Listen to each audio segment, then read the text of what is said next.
Hello student, this is Shaheen and in this particular lecture video we are going to discuss another question of business law.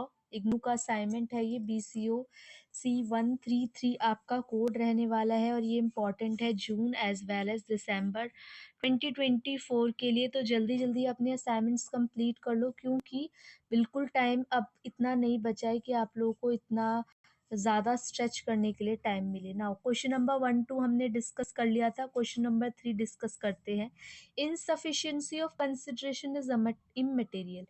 Consideration का मतलब समझ लो पहले। Consideration का मतलब क्या होता है, जैसे दो पार्टी हैं ए और बी और ए क्या कर रहा है, कुछ सामान सेल कर रहा है अगर बी को, तो उसके बदले में बी भी कुछ अमाउंट या रुपीस इन एक्सचेंज दे रहा है। तो हम अदला बदली करते हैं, एक पार्टी ने कुछ रिसीव किया तो दूसरी पार्टी ने कुछ रिसीव किया, दोनों पार्टी क्या करती है, विन विन वाली सिचुएशन में रहती है।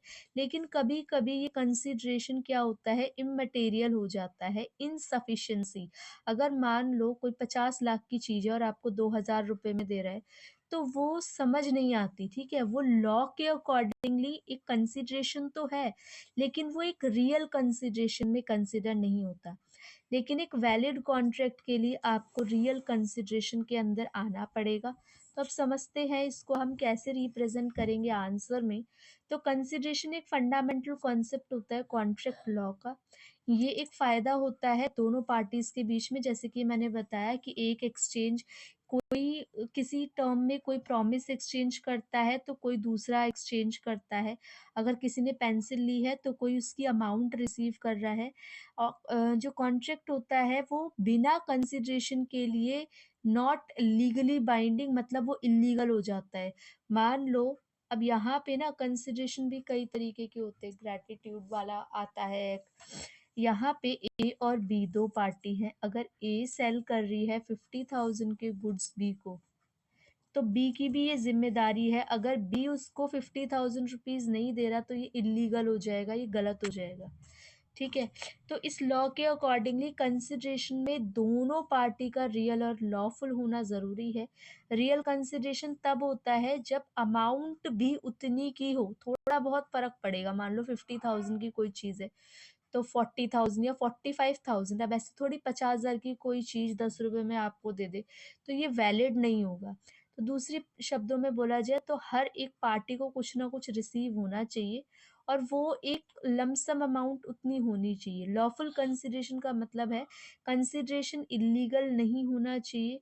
लोगों की नज़रों में, पब्लिक की पॉलिसी की नज़रों में जो प्रॉमिस, क्या बोल रखा है, promise that is legal such as contract to commit a crime. अगर एक इलीगल है प्रॉमिस तो वो क्राइम कहलाता है, और अगर कंसिडरेशन नहीं भी है तो भी ये क्या कहलाता है, आपका इलीगल। सिमिलरली कॉन्ट्रैक्ट जो कि पब्लिक पॉलिसी के हित में है, उसके अंदर भी कंसिडरेशन अगर अवेलेबल नहीं है तो भी क्या हो जाएगा, ये प्रॉब्लम क्रिएट करेगा। कंसिडरेशन एडुकेट अमाउंट में होना चाहिए, प्रोपोर्शनेट होना चाहिए, जैसे कि मैं बार बार एग्जांपल दे रही हूँ। इमटेरियल नहीं होना चाहिए, इनसफिशिएंट नहीं होना चाहिए।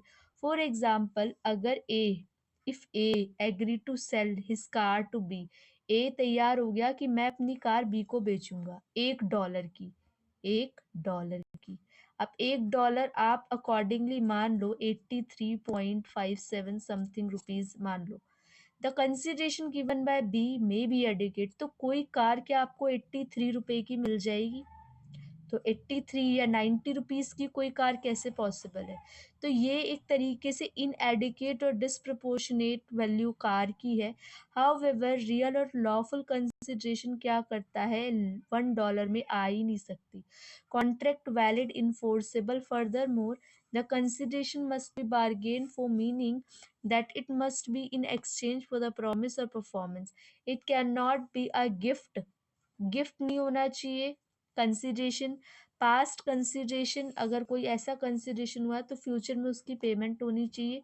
फॉर इंस्टेंट, ए ने प्रॉमिस किया बी पे टू पे बी फॉर अ सर्विस जो कि ऑलरेडी ए को प्रोवाइडेड है। मान लो किसी बच्चे को, मैंने एक स्टूडेंट को पढ़ाया, उसने मुझे उस टाइम फीस ना दे करके बाद में दी, तो कुछ ना कुछ तो कंसिडरेशन इन बिहाफ मुझे आज नहीं तो कल मिला ना।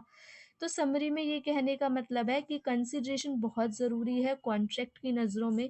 कॉन्ट्रैक्ट इन्फोर्सेबल तभी बनता है जब कंसिडरेशन रियल हो, लीगल हो और कोई भी डिफरेंस नहीं है। It make no difference if the amount of consideration that is given insufficient as long as it legitimate and within the bound of the law. Consideration gift नहीं हो सकता, आप किसी को गिफ्ट में दे रहे हो। और क्या हो सकता है, सॉलिड ग्रास्प होनी चाहिए, हमें डाइजेस्ट करने वाली चीज़ें होनी चाहिए। ऐसा नहीं हो जो कि मैंने आपको बार बार बताया कि अमाउंट में इतना ज़्यादा वेरिएशन हो। तो that is all about this question, जिसमें क्वेश्चन नंबर 3 को हमने डिस्कस कर लिया है। बाकी आपको पीडीएफ कंटेंट की अवेलेबिलिटी या हिंदी कंटेंट की अवेलेबिलिटी चाहिए तो आप लोग बता देना, मैं टेलीग्राम चैनल पे शेयर कर दूंगी और आप लोग कमेंट करोगे तो टेलीग्राम चैनल का लिंक भी आपको पिन कर दूंगी।